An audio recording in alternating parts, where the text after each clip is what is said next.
नमस्कार दोस्तों, मैं आनंद साड़ोत्रा जामनगर गुजरात से भक्ति नाड़ी एस्ट्रोलॉजी में आपका हार्दिक स्वागत करता हूँ। हमारी श्रृंखला को आगे बढ़ाते हुए आज मैं आपको ज्योतिष के जो प्रमुख ग्रह है उसके बारे में आपसे बातचीत करूँगा। जैसे आप सब लोग जानते हैं कि जो ब्रह्मांड में 9 ग्रह होते हैं उसमें सूर्य, चंद्र, मंगल, बुध, गुरु, शुक्र, शनि, राहु और केतु, इस सब को मैं आपको अगर सरलता से समझाऊं तो आप ऐसा समझ सकते हैं कि ग्रहों का जो राजा होता है वो सूर्य होता है। जैसे आप मान लीजिए कि एक ग्रहों का पूरा दरबार लगा हुआ है। सूर्य को हम राजा कहेंगे, चंद्र को हम रानी कह सकते हैं, मंगल सेनापति है, बुध उसका राजकुमार है, गुरु और शुक्र दोनों मंत्री है, शनि उसका सेवक है और राहु और केतु दोनों द्वारपाल हैं। तो ये सब ग्रह ब्रह्मांड में घूमते हैं। हम सब लोग जानते हैं कि वो कितने हमसे दूर है, फिर भी जब हमारा किसी बच्चे का जन्म होता है तो उस जन्म स्थान से ऊपर आकाश में जो नक्षत्र विद्यमान होता है वो सब उस जन्मे हुए जातक के ऊपर प्रभाव डालते हैं। जैसे मान लीजिए कि हमें मोबाइल में कोई अच्छा इमेज लगा तो हम उसका स्क्रीनशॉट ले सकते हैं। इसी तरह जब हमारा जन्म होता है तो उस समय, उसी सेकंड में जो आकाश में नक्षत्र होते हैं उसके हिसाब से हमारा फ्यूचर बनता है। मान लीजिए एक बच्चे का जन्म पूनम को होता है तो पूनम को चंद्रमा अपनी पूरी शक्ति लिए हुए होता है, तो उस जातक में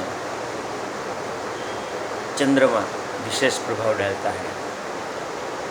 दूसरे बच्चे का जन्म अमावस्या को होता है तो उस समय चंद्रमा अपना कमज़ोर अवस्था में होता है, तो उस व्यक्ति की जन्म कुंडली में चंद्रमा कमज़ोर फल देता है। इन सब ग्रहों को और मैं आसानी से आपको समझाने का प्रयत्न करूँ तो मैं आपको एक काल्पनिक उदाहरण से आपको ये समझाने का प्रयत्न करता हूँ। मान लीजिए रास्ते में एक अकस्मात होता है। अकस्मात होते ही सब लोग इकट्ठे हो जाते हैं। ज़्यादातर लोग देखते हैं कैसे हुआ, क्या हुआ, कब हुआ, लेकिन उसमें जो मंगल प्रधान व्यक्ति होता है वो व्यक्ति पहले आके एम्बुलेंस को बुलाने का प्रयास करता है और जैसे हो सके इसमें दर्दी को, जो अकस्मात जिसका हुआ है, उसको अस्पताल लेने की कवायद करता है। बुध प्रधान व्यक्ति होता है वो अपनी बुद्धि से दर्शाता है कि चलो हम इसको नज़दीक के अस्पताल में लेके जाएं। गुरु और शुक्र प्रधान व्यक्ति होते हैं वो उसको हो सके इतना फर्स्ट एड यानी तात्कालिक सारवार मिल सके उसका उपाय खोजते हैं। और शनि प्रधान व्यक्ति होता है वो उसको जल्दी उठा के एक बाजू रख देता है। और समझ लो राहु और केतु प्रधान जो व्यक्ति होते हैं वो उसमें ऐसा सोचते हैं कि इस व्यक्ति को जो इसका अकस्मात हुआ है उसमें से उसको कैसे फ़ायदा मिले, चाहे वो फ़ायदा पैसे का हो और या दूसरे तरह का। तो ये हम सोच सकते हैं कि हमारे पर सब ग्रहों का प्रभाव रहता है, लेकिन कई ग्रहों का प्रभाव ज़्यादा रहता है, कई ग्रहों का प्रभाव कम रहता है। वो हमारे जन्म समय में गोचर में वो ग्रहों की स्थिति कैसी थी, उसके हिसाब से हमारे शरीर में ग्रहों का प्रभाव रहता है।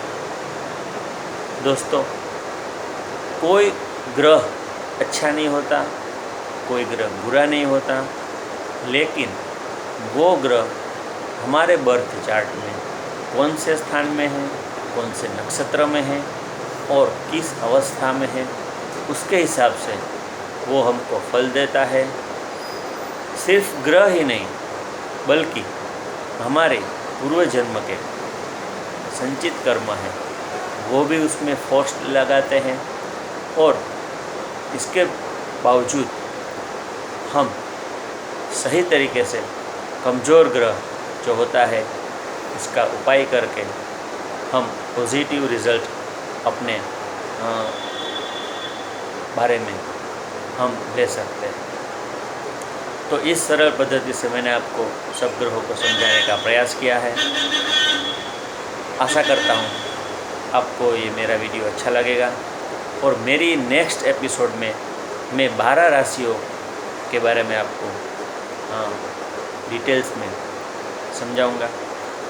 तो आज के लिए इतना ही। नमस्कार।